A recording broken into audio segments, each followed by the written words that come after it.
Hola, ¿qué tal? Mi nombre es Jesús Castellón Ibón, soy estudiante de la licenciatura de Médico Cirujano y Partero y el día de hoy les voy a hablar sobre el tratamiento quirúrgico del cáncer de mama, tema perteneciente a la materia de Clínica Quirúrgica 2025. Los temas que vamos a abordar en esta exposición son la epidemiología, la anatomía, la clasificación del cáncer de mama, el tratamiento quirúrgico del mismo, las técnicas quirúrgicas desarrolladas. Vamos a ver también la reconstrucción de mama y al final vamos a revisar un artículo con las novedades del tema. El cáncer de mama es la neoplasia maligna más común en mujeres a nivel mundial y en México es la primera causa de muerte por cáncer. En México, durante 2022, la incidencia de cáncer de mama fue de 23.790 entre la población de 20 años y más. La incidencia nacional fue de 27.64 por cada 100.000 habitantes de 20 años. En las mujeres fue mayor, con 51.92 contra 1.25 en los hombres.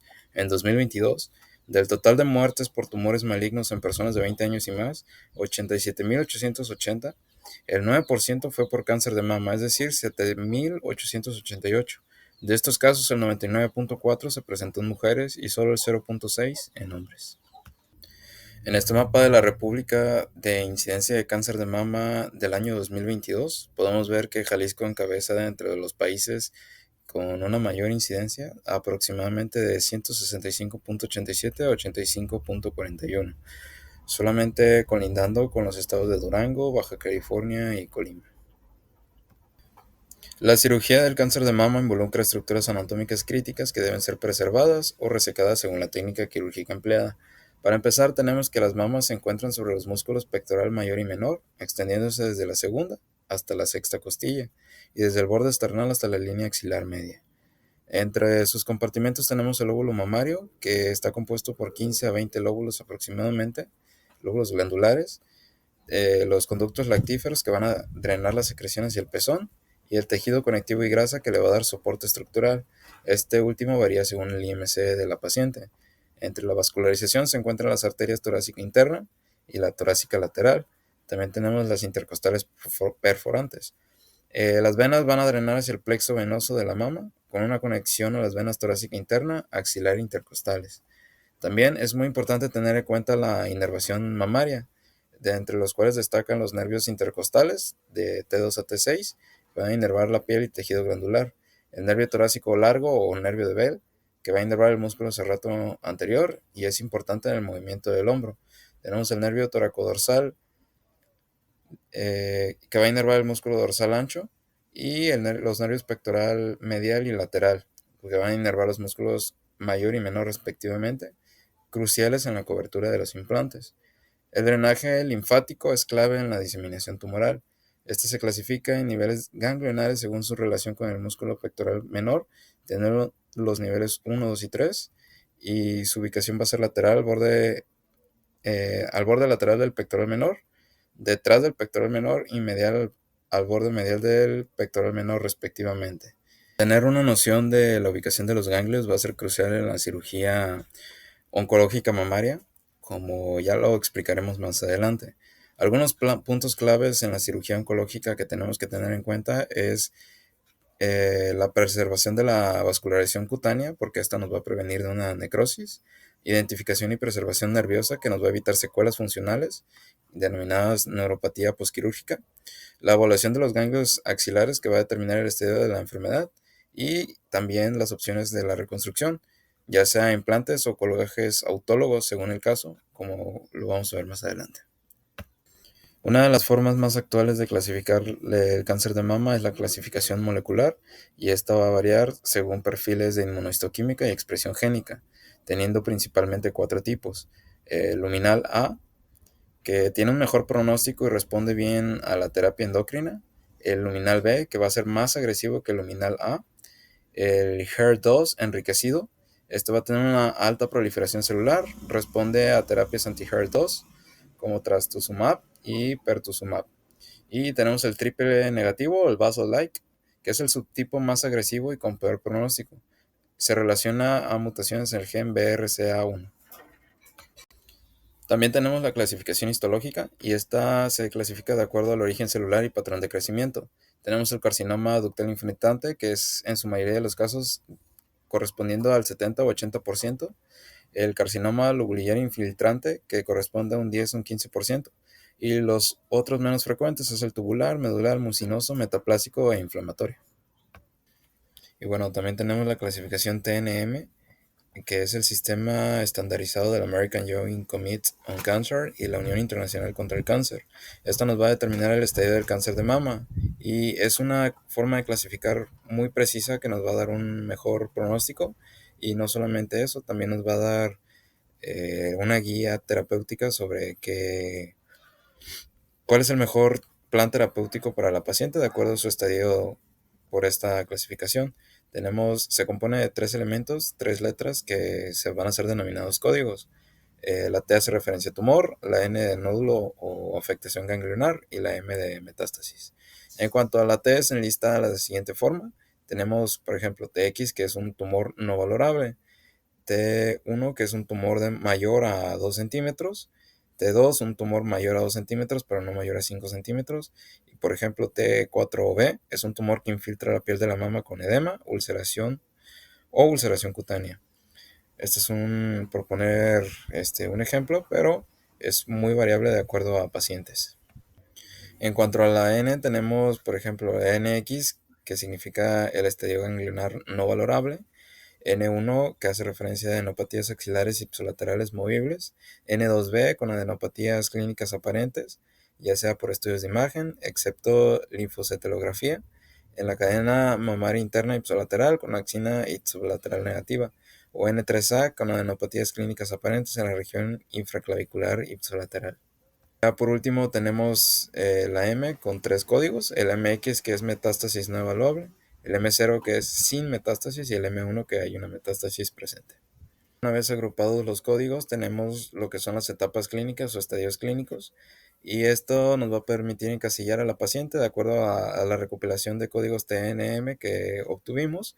Nos va a dar un estadio clínico. Por ejemplo, en el estadio clínico 0 tenemos una TS, una N0 y una M0. Pero, por ejemplo, si nos vamos el estadio clínico 2B, puede tener un T2 N1M0 o un T3 N0M0. O un estadio clínico 4, que puede ser cualquier T o N, y un M1, que nos indicaría una presencia de metástasis.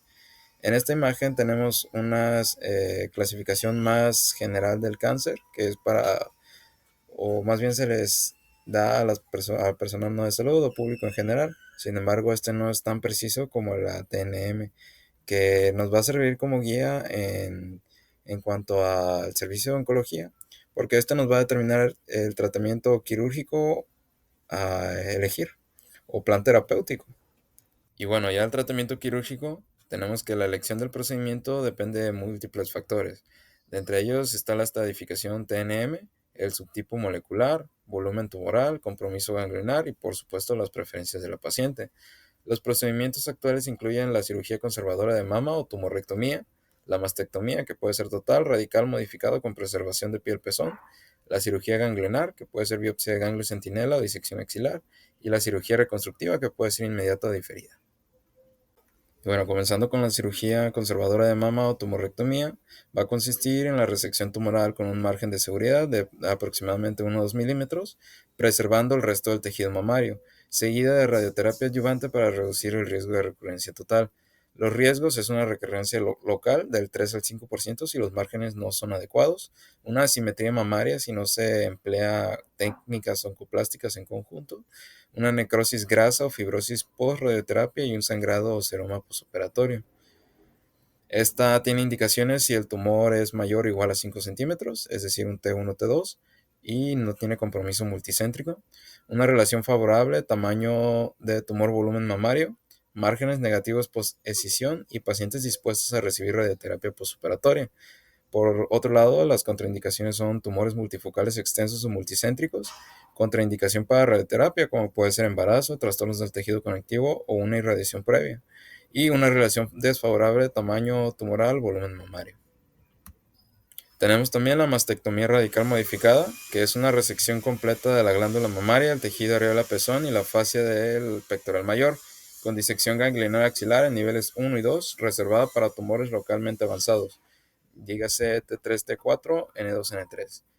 Se preservan los músculos pectorales a diferencia de la mastectomía radical de Halsted, y compromete los paquetes vasculares y linfáticos axilares.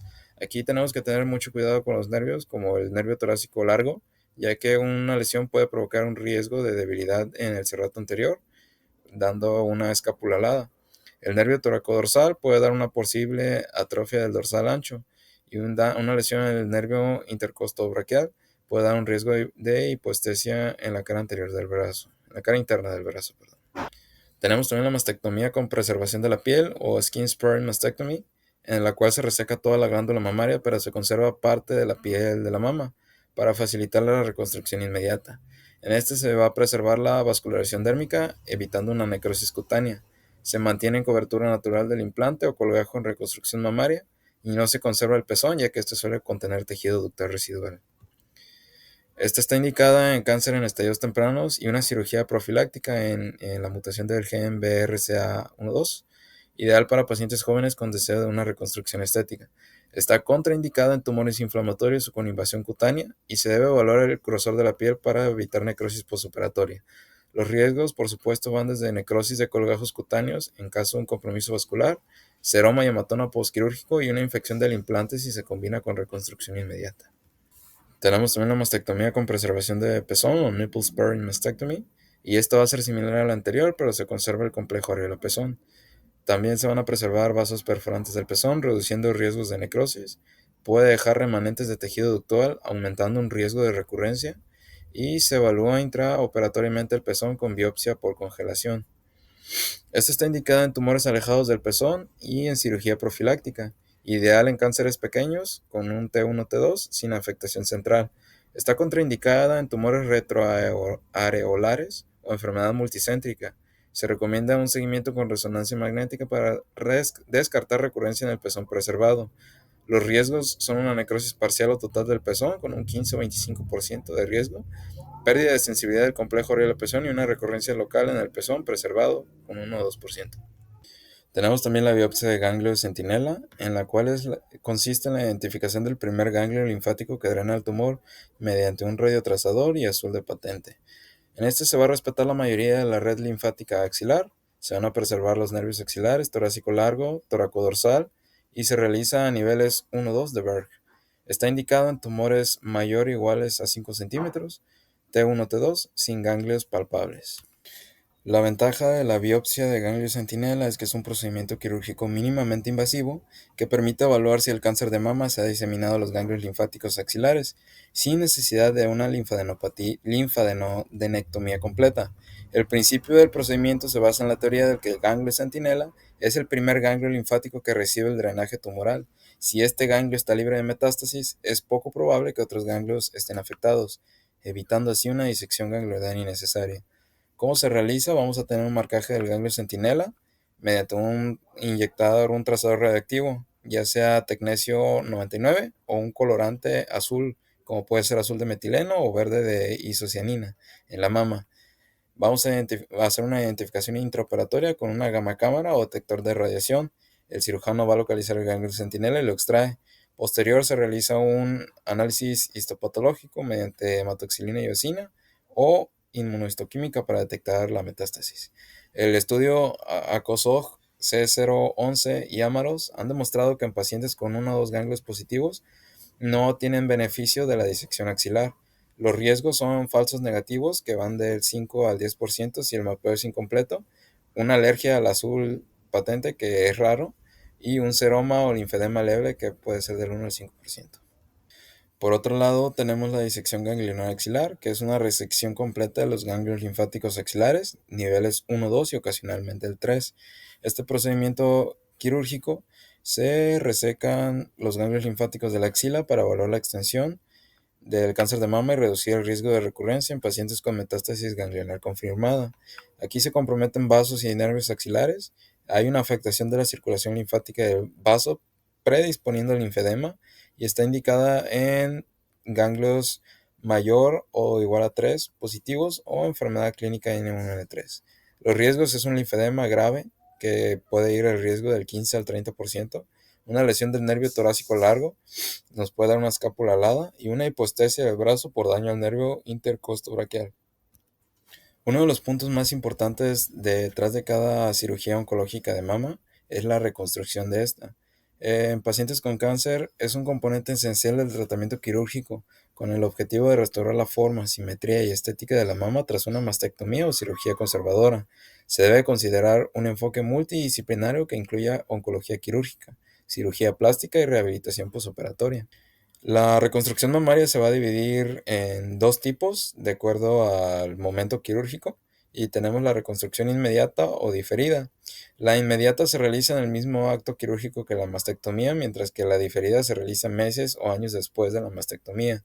Las indicaciones de la inmediata es cáncer en estadios iniciales, una mastectomía profiláctica o pacientes sin necesidad de radioterapia. Las ventajas es que tiene un menor impacto psicológico, tiene una mejor conservación de piel y incluye menos cirugías y costos. Las desventajas es que no es apta en pacientes que requieran radioterapia y requieren mayor tiempo quirúrgico. Por otro lado, la reconstrucción diferida está indicada en pacientes que recibirán radioterapia, en enfermedad avanzada o en pacientes no aptos para una reconstrucción inmediata. Las ventajas es que permite una mejor planificación y reduce complicaciones por radioterapia. La desventaja es que tiene un mayor impacto emocional, una pérdida de elasticidad de la piel y requiere más cirugías. La reconstrucción mamaria la podemos dividir de acuerdo a las técnicas quirúrgicas empleadas y al material con el que se va a reconstruir. En este caso, iniciamos con la reconstrucción con implantes y expansores. Este incluye o se divide a su vez en una expansión tisular con prótesis. Es una técnica en dos tiempos en la cual primero se coloca un expansor tisular bajo el músculo pectoral y después de unos meses se sustituye por un implante definitivo. Y la otra es la reconstrucción con implantes directos, en el cual se coloca un implante definitivo en el mismo procedimiento de la mastectomía. Se puede utilizar mallas de soporte biológico o sintéticas como matriz dérmica celular, por ejemplo, para reforzar la cobertura del implante. Esta tiene que ser sí o sí en pacientes con piel suficiente y que no estén expuestos a radioterapia. Tenemos el colgajo DIP, siglas para Deep Inferior Epigastric Perforator Flap, el cual es una variante del TRAM, en el cual utilizamos como colgajo los músculos rectos abdominales, en el que utilizamos piel, grasa y músculo del recto abdominal para la reconstrucción de la mama. Sin embargo, en la técnica TRAM se sacrifican uno o ambos músculos rectos abdominales, por lo que se pudiera debilitar la pared abdominal. Caso contrario, en este preservamos el músculo recto abdominal, lo que evita la debilidad. Requiere una técnica microquirúrgica y anastomosis de vasos epigástricos inferiores.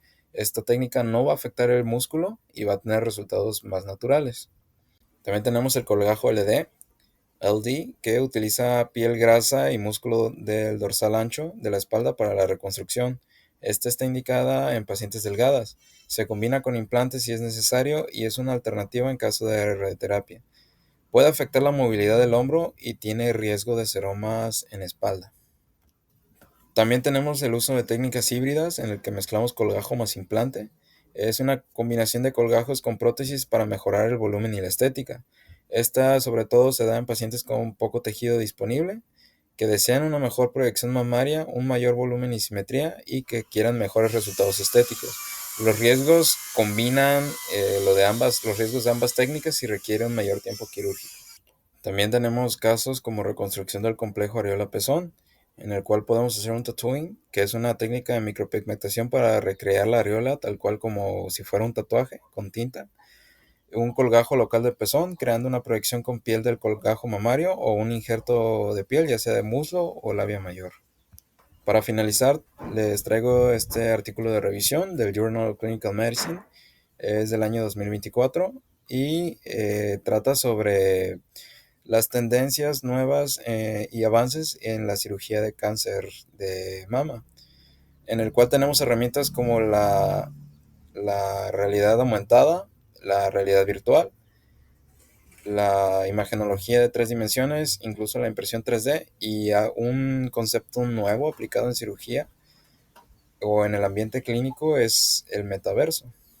Este artículo nos brinda resultados donde estas nuevas técnicas modernas nos pueden dar una mejor precisión a la hora del diagnóstico, un mejor abordaje y sobre todo un mejor manejo quirúrgico por medio de esta metodología novedosa.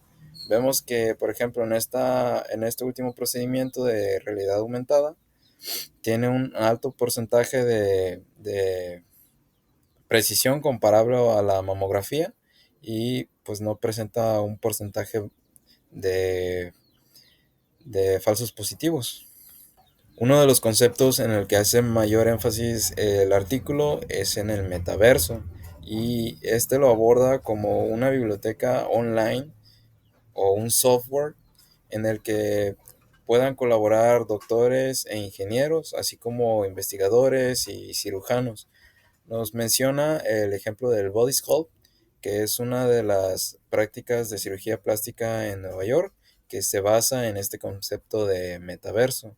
Y nos propone una nueva técnica de telemedicina que podemos utilizar en el ámbito, sobre todo de cirugía, específicamente en cáncer de mama.